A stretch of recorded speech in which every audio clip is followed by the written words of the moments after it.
Hello everyone. Good morning to all and welcome back to the session Financial Market. Outcome of this lecture. In this lecture, we will study about what is financial asset, what is the meaning of financial services, characteristics of financial services and different types of financial services. First of all, we will see meaning of financial asset. Financial asset is same as financial instrument. Financial assets are contracts that do not contain contingencies. याचा अर्थ असा की financial assets ज्या आहेत ही contracts आहेत ज्याच्यामध्ये कॉन्टिंजन्सी म्हणजे अनपेक्षित असं काही नाहीये. That is irrespective of condition generate financial claim. म्हणजे कोणतीही कंडिशन असू देत पण फायनान्शियल ॲसेट मधनं तुमचा फायनान्शियल क्लेम जनरेट होतो किंवा तुम्हाला पैसे मिळणार असतात. Having demonstrable value over which ownership rights are enforced individually or collectively and from which economic benefits can be driven by using or holding them. म्हणजे अशा assets मधनं तुम्हाला इकॉनॉमिक्स बेनिफिट मिळतात. म्हणजे ती assets वापरल्यामुळे तुम्हाला इकॉनॉमिक्स बेनिफिट मिळतात. The concept of financial instrument is wider than concept of financial asset as defined in System of National Account 1993. लक्षात घ्या फायनान्शियल इन्स्ट्रुमेंट आणि फायनान्शियल ॲसेट जरी सेम असले तरी फायनान्शियल इन्स्ट्रुमेंट ही जी कन्सेप्ट आहे ही वायडर आहे फायनान्शियल ॲसेट पेक्षा. Thus, financial instrument are classified into financial asset and other financial instrument. Classification of financial asset is based on two principal characteristics. Financial assets classification दोन महत्त्वाच्या characteristics वर अवलंबून असतं. First one is liquidity and second one is legal characteristics.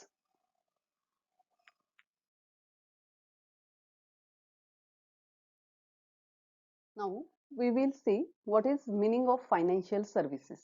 Financial services is a term used to refer to the services provided by financial market. म्हणजे financial market ज्या वेगवेगळ्या सेवा पुरवतं त्याला फायनान्शियल सर्व्हिसेस असं आपण म्हणतो. Financial service is also the term use to describe organisations that deals with management of money. म्हणजे लक्षात घ्या फायनान्शियल सर्व्हिस ही अशी टर्म आहे जी अशा ऑर्गनायझेशन्स मनी मॅनेजमेंट करणाऱ्या ज्या ऑर्गनायझेशन्स आहेत त्यांचं वर्णन करणारे टर्म आहे financial services. Financial institutions are intermediaries who provide variety of financial services to business community.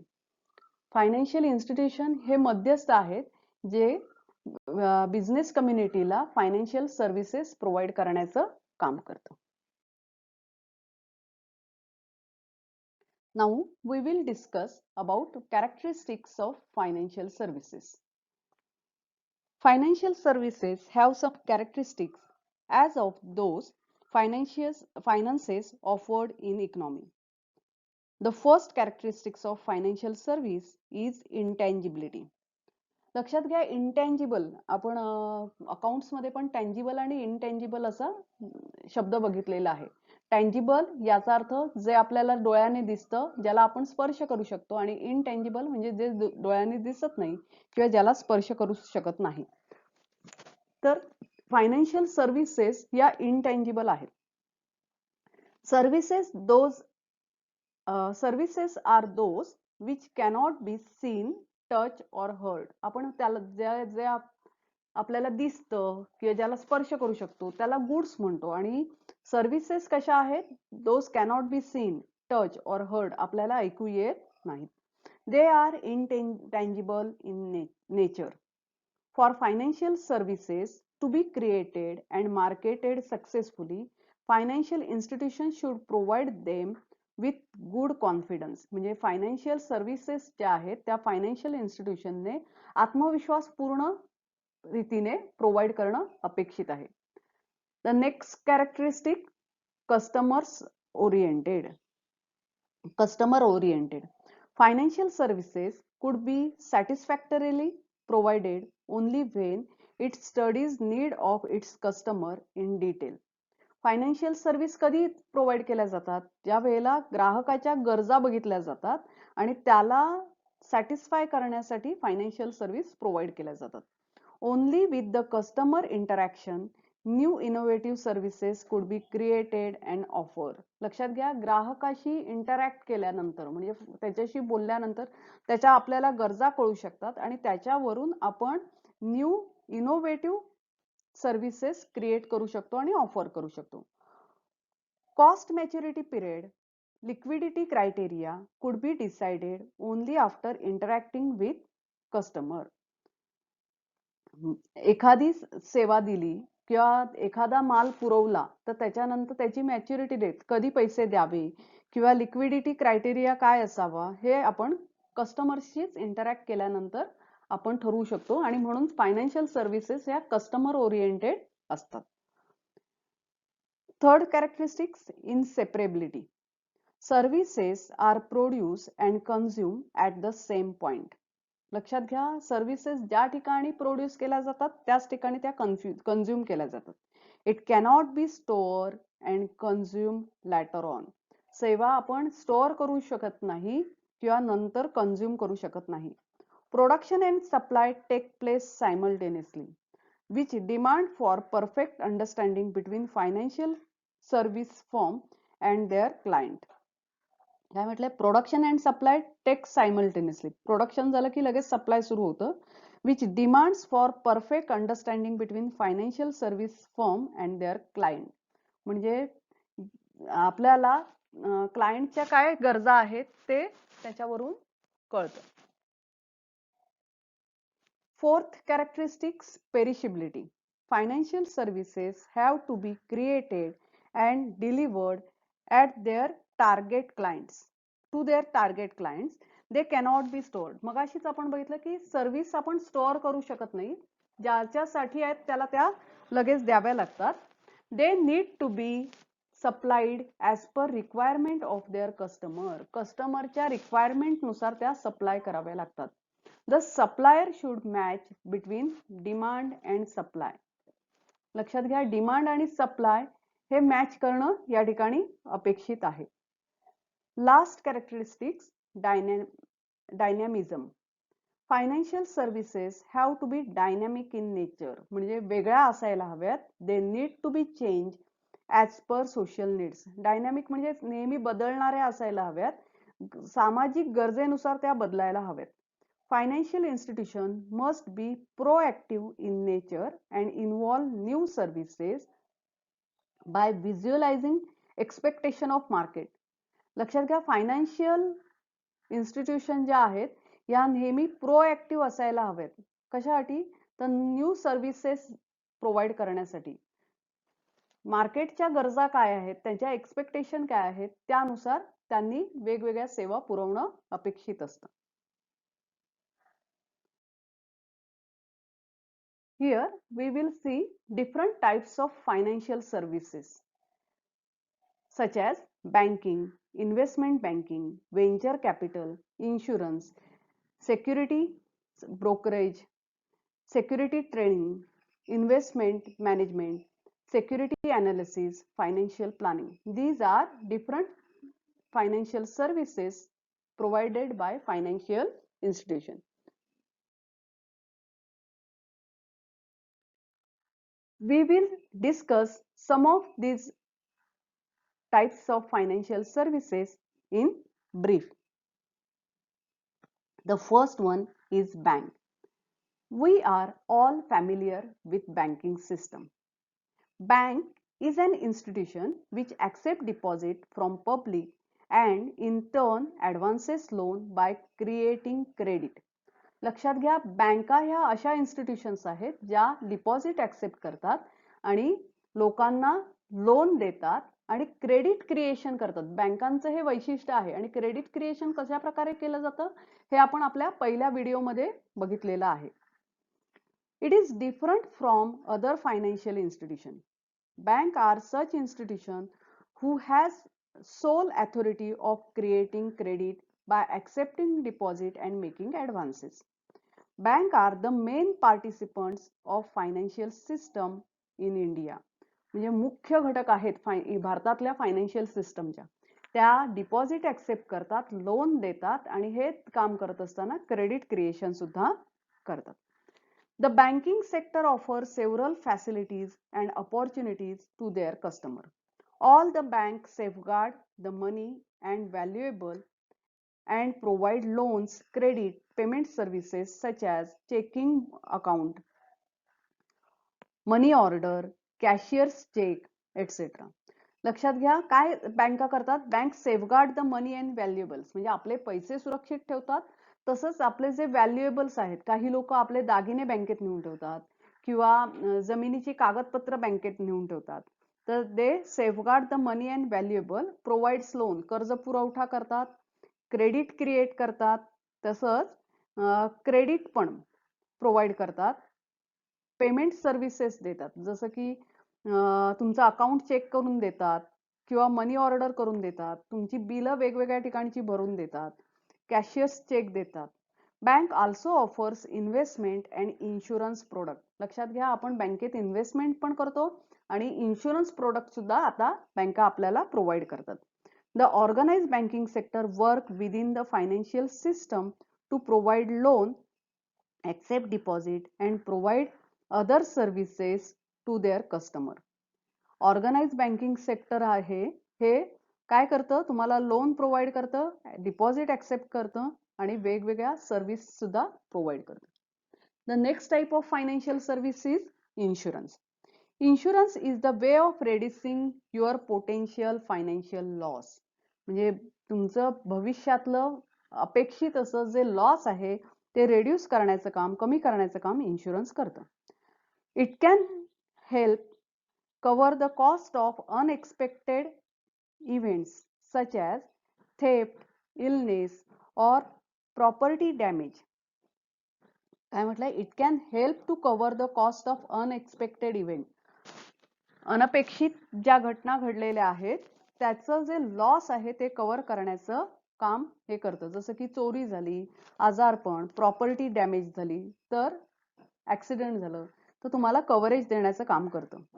It can also provide with financial payment upon death.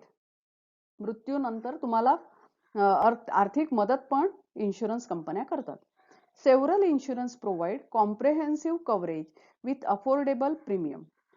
Premium are periodical payment and different insurer offers diverse premium option. लक्षात घ्या premium हे आपण काही ठराविक कालावधीनंतर पैसे insurance कंपनीमध्ये भरणं अपेक्षित असतं.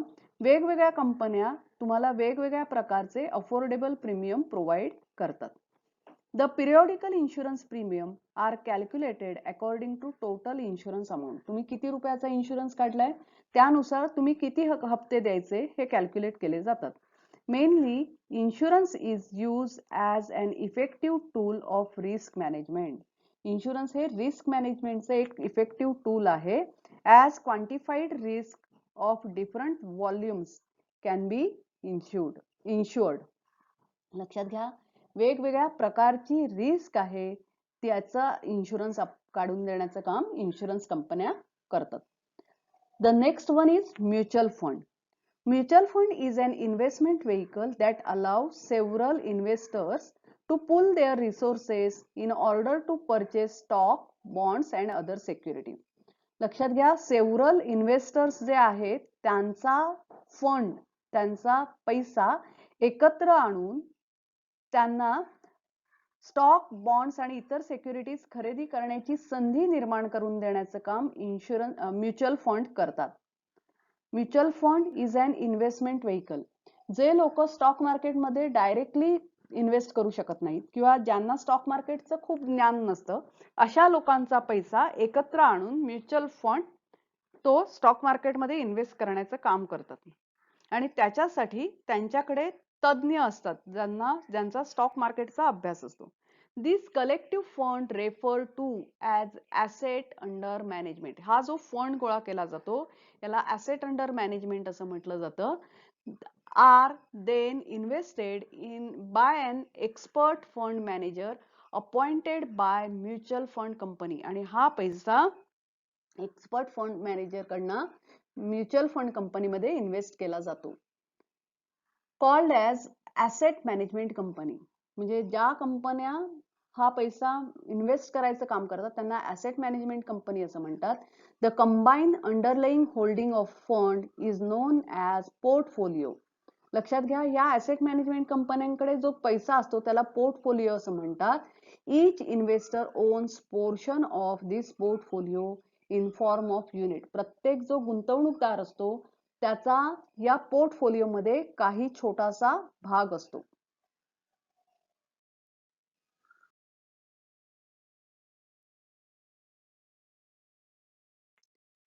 The next type of financial service is merchant banking.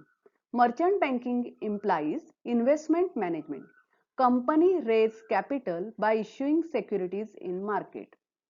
Merchant bankers act as intermediaries between secure capital issuers of capital and investors who purchase these securities. बघा, merchant banking implies investment management. कोणत्याही इन्व्हेस्टमेंटचं management करण्याचं काम या merchant banking करतात. Merchant bankers हे मध्यस्थ आहेत जे कॅपिटल इश्यू करतात आणि जे इन्व्हेस्टर्स असतात.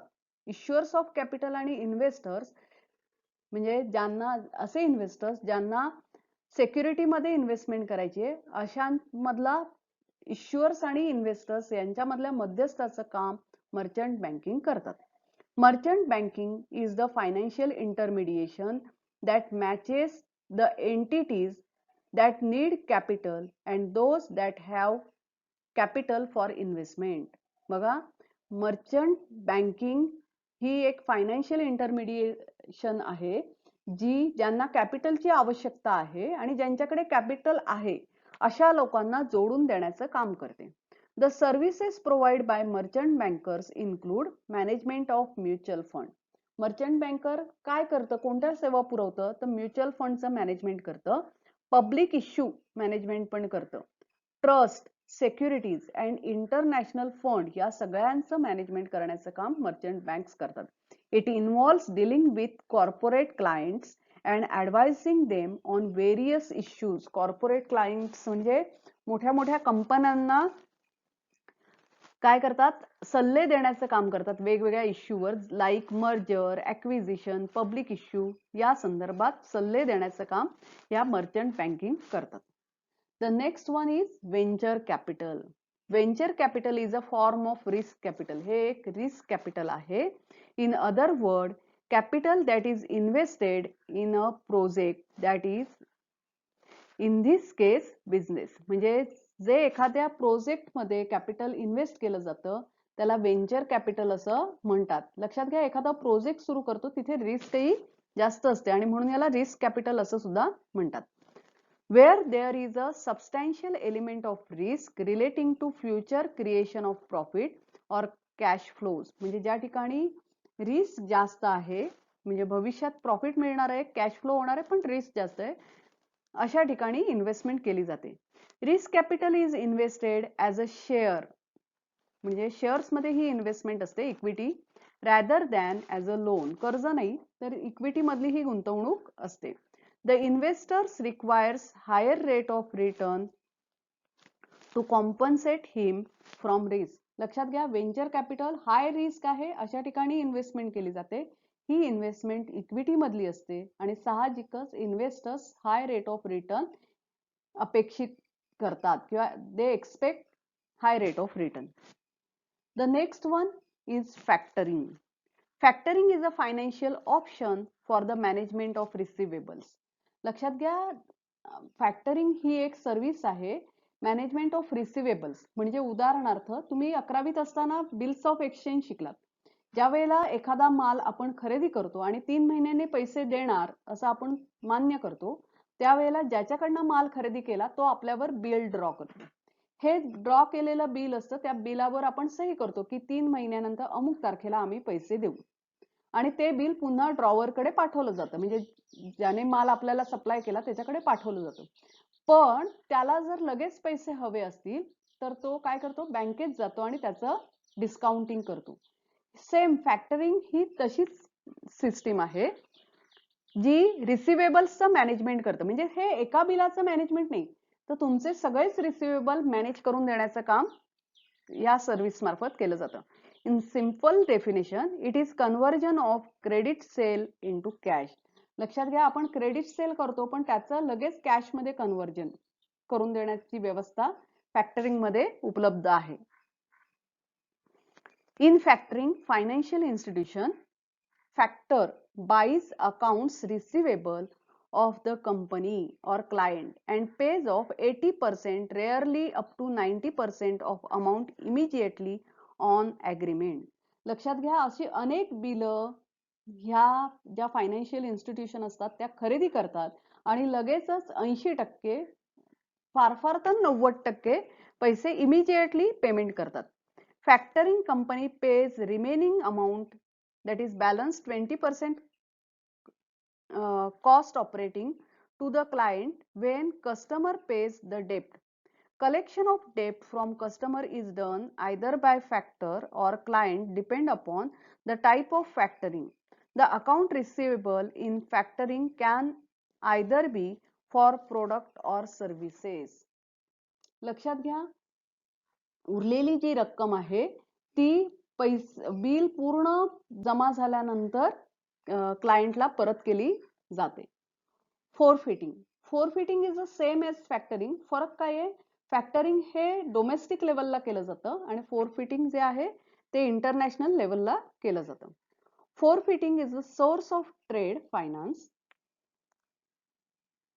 For many years, forfeiting has attracted people's interest in banking sector and international trade because forfeiting is the most efficient instrument in sector of export finance. Forfeiting is the purchase of exporters receivable at discount price by paying cash. लक्षात घ्या, एक्सपोर्टरची bill खरेदी केली जातात discount प्राइसवर आणि लगेच cash payment केलं जातं, त्याला फोरफिटिंग असं म्हणतात. In case of forfeiting, the buyer is known as forfeiter. जो खरेदी करतो त्याला forfeiter असं म्हणतात. Who undertakes all risk while collecting receivables. Due to this, cash flow improves but income get reduced. लक्षात घ्या, तुम्हाला लगेच कॅश फ्लो मिळतो पण तुमचं इन्कम रेड्यूस होतं, कारण तुमचं 100% बिल ची रक्कम दिली जात नाही, तर काही रक्कम वजा करून तुम्हाला दिली जाते आणि त्यामुळे तुमचं इन्कम कमी होतं.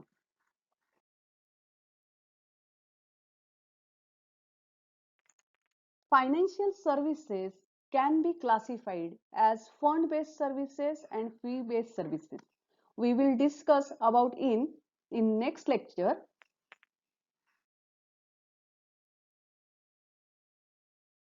For today, thank you.